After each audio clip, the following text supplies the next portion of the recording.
also called German measles. But in childhood, it's less severe when you compare with that of measles. But in both the conditions, rash is very common.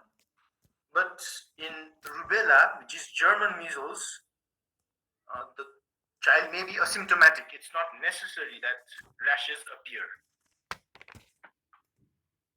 So this disease, measles or rubella, it is acute and highly infectious disease caused by RNA paramyxovirus.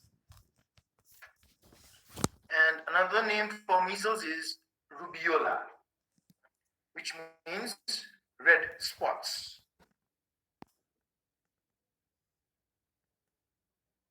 And if you look at the duration, rubella is also called 3-day measles because of shorter duration.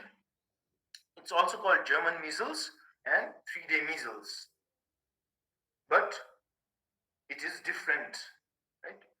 And another name for measles is rubeola. And the characteristic features are fever, symptoms of upper respiratory tract infection, that's nasal discharge, cough followed by typical rash. And it's endemic virtually in all parts of the world. So it's a disease which is existent everywhere. And it's common illness in developing countries where people don't have access to nutritious diet or proper environment, good housing.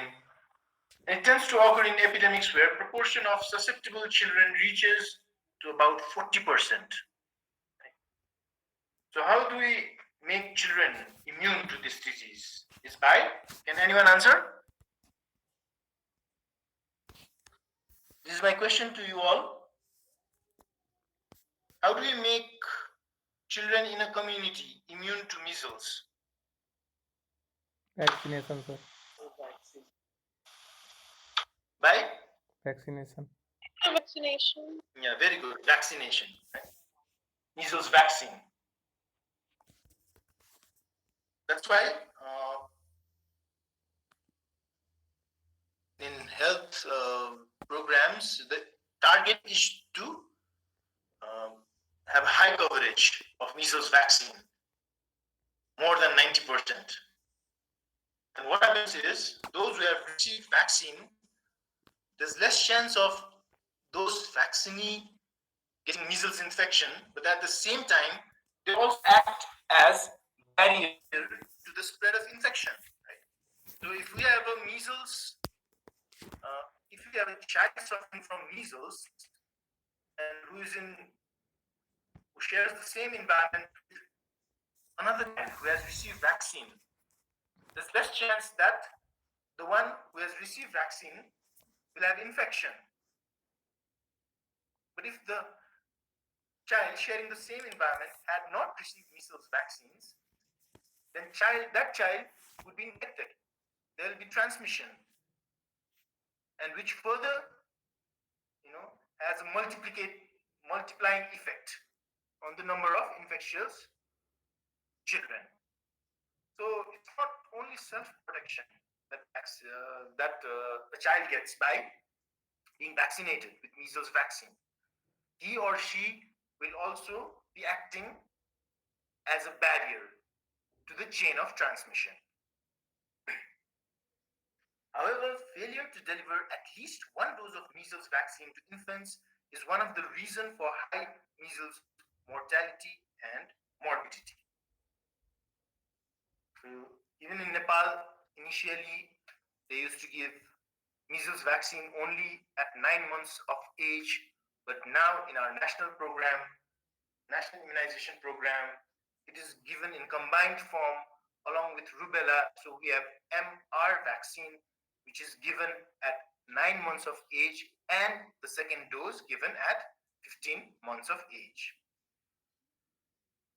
So can anyone tell me indicators of morbidity What do you understand by the term morbidity?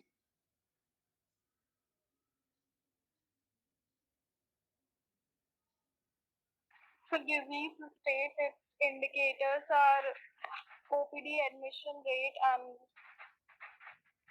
Yes, yes, morbidity indicators. disease condition. Yeah, morbidity means disease condition, whereas mortality means death. So you can tell common indicators, right? Like prevalence and incidence of disease. These terms are very important in community medicine, mortality and morbidity. Now the epidemiological determinants. So agent, host, and environment. Agent is RNA paramyxovirus, and you have only one serotype, so that makes it easy for the vaccine manufacturer. But if you have many serotypes and if you have this virus,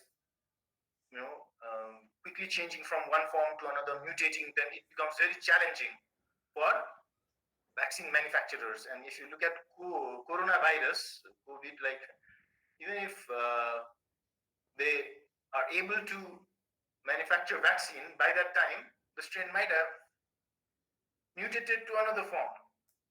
So that will be of no use. So that makes control of any disease, such disease, very challenging.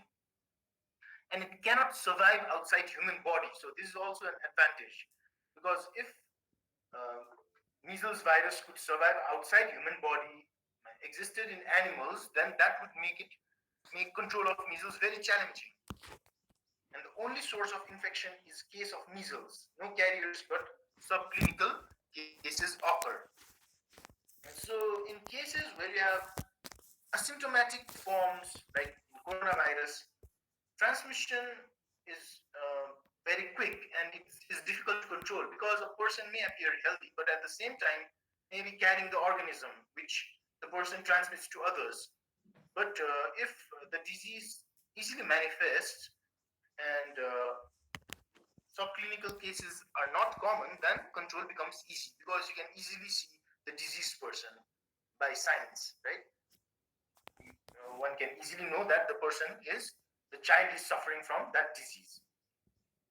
An infected material is secretions from respiratory tract of case of measles, and period of communicability is 4 days before and 4 days after onset of rash. So when rash appears, then in face, then in endemic areas, and if it's there in child, then one suspects measles. But there are other signs which appears, which comes before facial rash. I'll telling you that later. And host factor, 6 months, 3 years of age in developing countries, and usually over 5 years in developed countries. And one attack of measles confer lifelong immunity. So where the vaccine is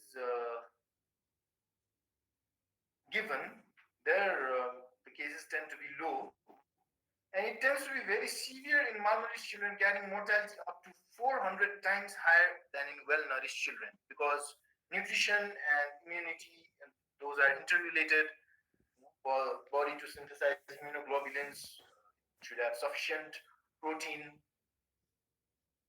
So on one hand, there's high chance of malnourished children suffering from measles. Even if you give vaccine, there's high chance of side effects.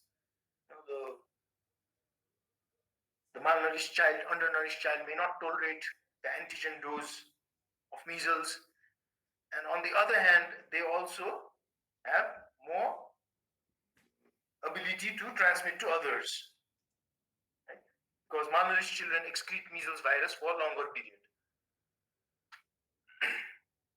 Environmental factors, tropical climate, most cases occur during dry season, temperate climate, cases in winter, and overcrowding, population movement, poor socioeconomic condition, all this facilitates transmission of measles.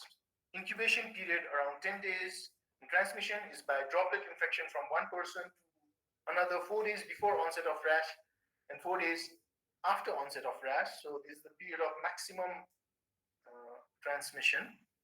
The portal of entry is through respiratory tract, but infection through conjunctiva can also take place, but less commonly. And recipients of measles vaccine are not contagious to others. So, as I've told you earlier, they also act as barrier to the process of transmission. And that's why we have a concept of herd immunity. Right? If majority of the susceptible population they have received vaccine, then the herd immunity it becomes more, right? And there's less chance of transmission. So this is the importance of vaccine. In clinical features, it can be separated into three phases: before the onset of rash, and after the onset of rash.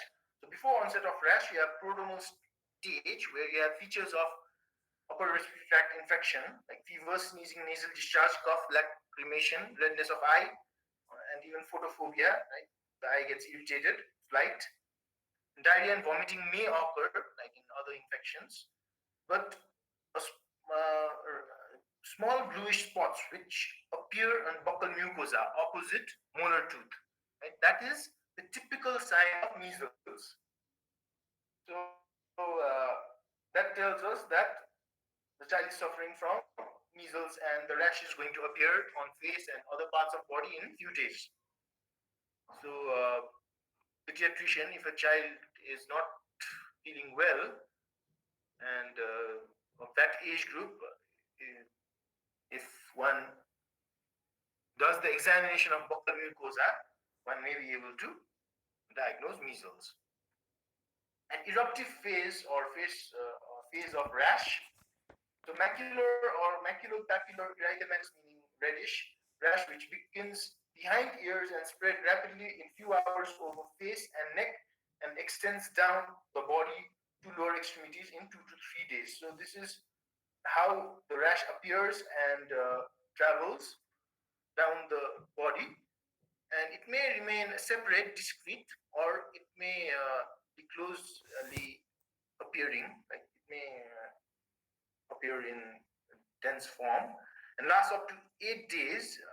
And the appearance of rash is very less for another similar disease, rubella, which I've mentioned earlier, 2 to 3 days. That's why rubella is also called 3-day measles and also German measles. And after the rash fades, it leaves brownish discoloration that may persist for 2 months or more.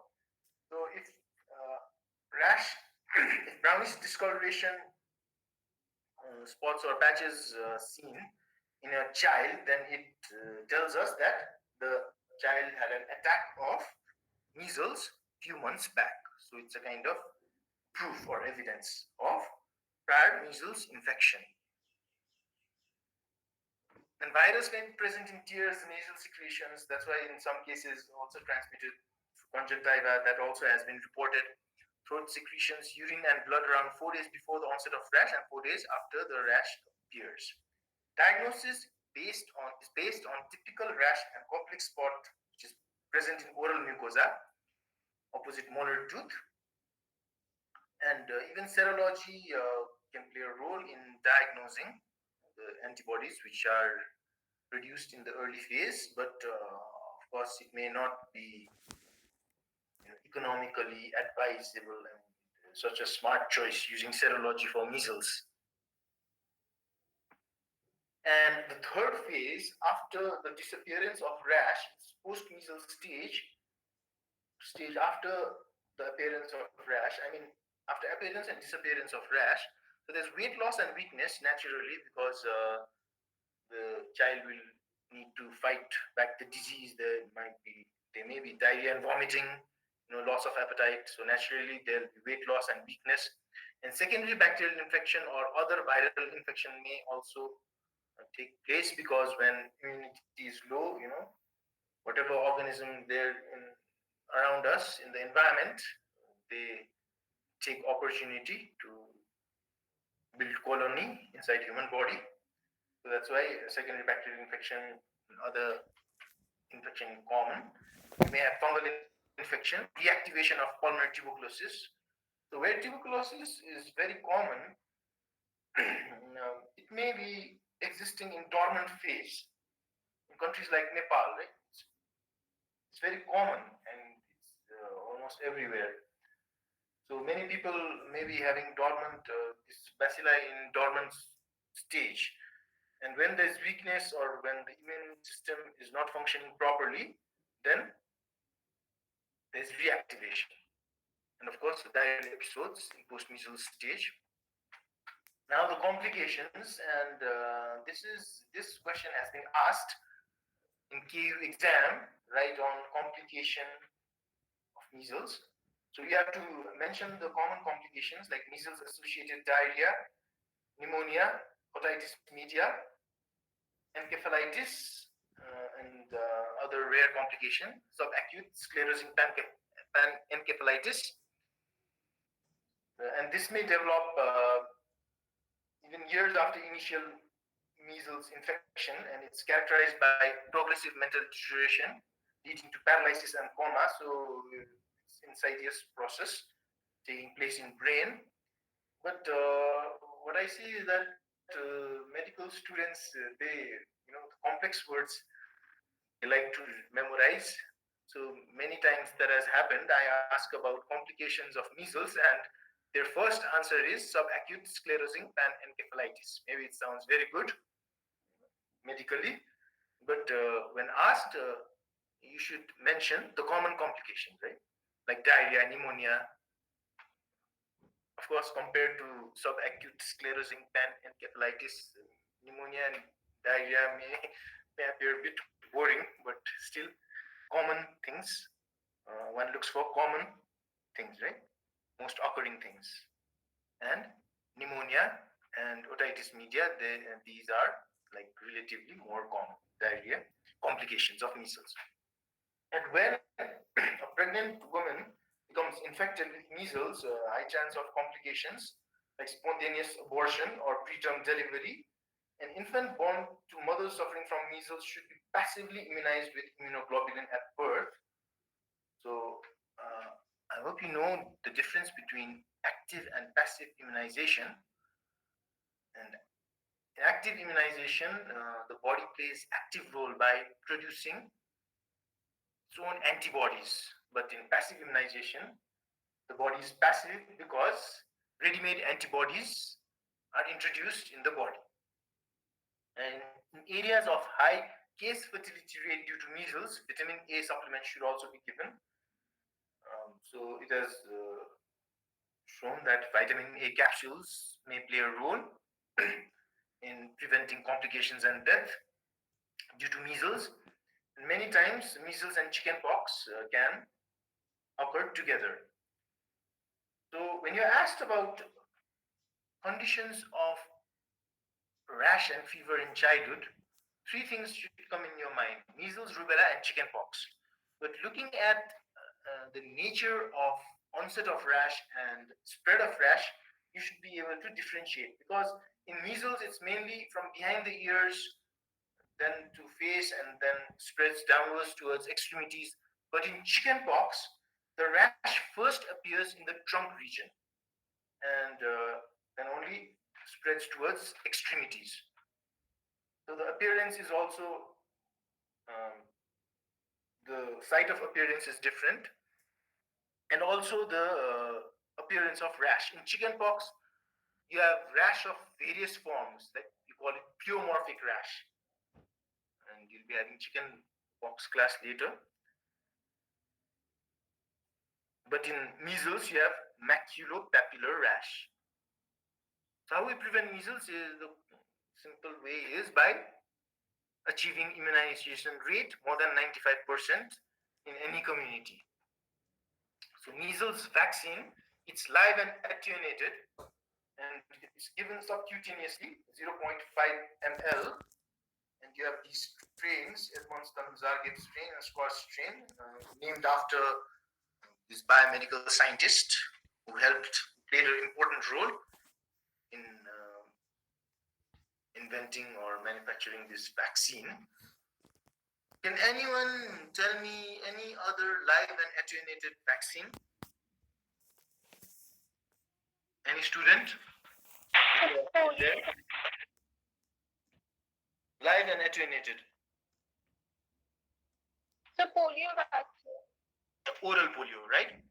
You can also have inactivated polio, which is given intramuscularly or intradermally, but those are killed vaccine. But oral forms, oral polio, those are live and attenuated.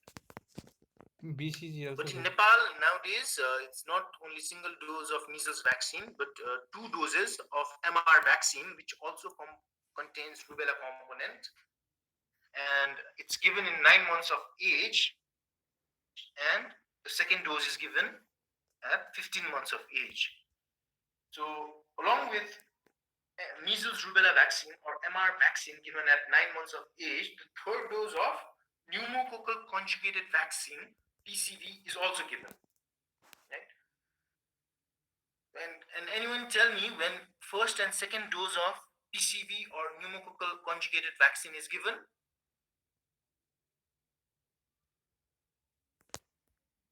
Do you remember me giving you vaccination schedule as per our immunization program in my first class? My first class was on Introduction to Family Medicine, right? So, if you have noted what was shown in that class, so the first and second dose of pneumococcal conjugated vaccine is given in 6 and 10 weeks of age, or for 1.5 months and 2.5 months. Of course, this is class on measles, but I like to add other facts and other information, interrelated things. So when first dose of MR vaccine is given at 9 months, the third dose of pneumococcal conjugated vaccine is also given, and level of antibodies acquired by infant from mother has decreased in this period.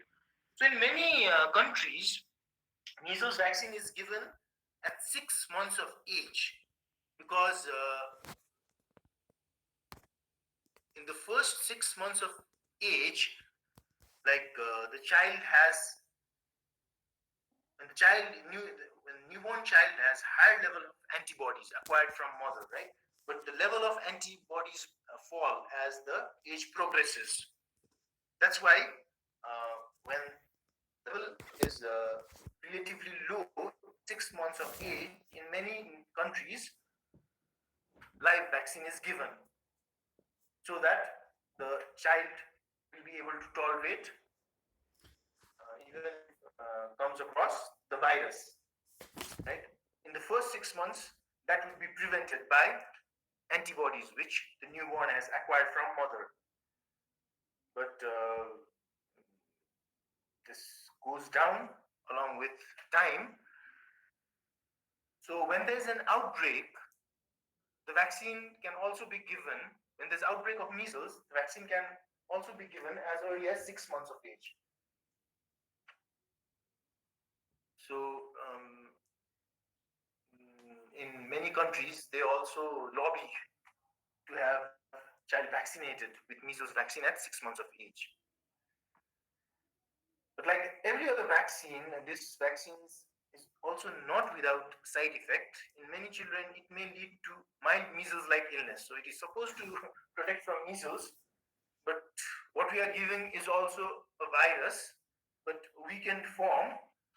But if the child is relatively more weak compared to the weakened virus which has been introduced in the body, then that attenuated form of virus may itself act as organism. It's all relative, right? Immune status of a person versus the organism. So live and attenuated measles vaccine can also lead to mild measles-like illness. The term used was mini measles syndrome in past, but now we don't see this term being used. And in severely diseased and immunocompromised child or child with history of any reaction to previous vaccines, caution should be applied while giving vaccine, measles vaccine. And it's live and attenuated vaccine, which has higher chance of leading to side effects, adverse events compared to killed form. because live and attenuated vaccine, although they have been weakened by various process, it still has the capacity to divide, right? Because they are alive. So the effect may also be long lasting, but at the same time, if the immune status of the recipient is low, I mean, it has been depressed, then it may lead to side effects. And contaminated, if the vaccine is contaminated or the time has expired, it may lead to vomiting and diarrhea, loss of fluid, leading to what we know as what we call toxic shock syndrome. Right? So the child goes into the state of shock, circulatory collapse because of loss of fluid. And measles vaccines should be administered to HIV patients who are not severely immunosuppressed according to conventional definition. So looking at various indicators, CD4 count maybe, measles vaccine can be administered to HIV patients. So on one hand, measles can be eradicated, right? Just like smallpox, that is the only disease which has been eradicated up till now. But there are various characteristics of this disease and maybe vaccine which makes it possible for public health people or medical professionals to aim for eradication. So those characteristics which favors measles being eradicated are only one dose required, and vaccine is relatively heat stable, and subclinical cases occur rarely, and there's no carrier and animal reservoir. So this aspect of measles makes it easy for achieving eradication status. But at the same time, there are challenges faced by this measles elimination program because of its highly infectious nature, weak immunization system, especially in developing countries, inaccessibility of population due to conflicts. So where there is conflict, it's very difficult to carry out this immunization program, and where people they fear immunization or they don't have confidence in vaccines.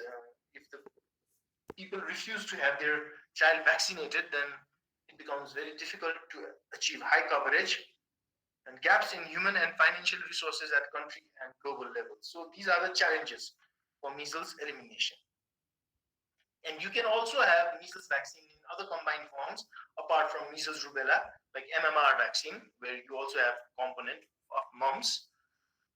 And so it's not been that long since measles and rubella vaccine was introduced in Nepal, only from 7 years back.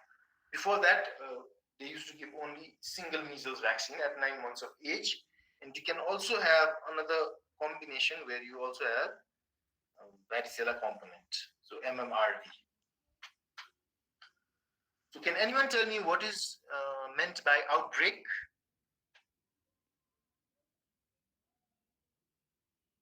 Hello? Can anyone answer? Are you familiar with this term, outbreak? At least you can say no, so that I know that you are there. Hello?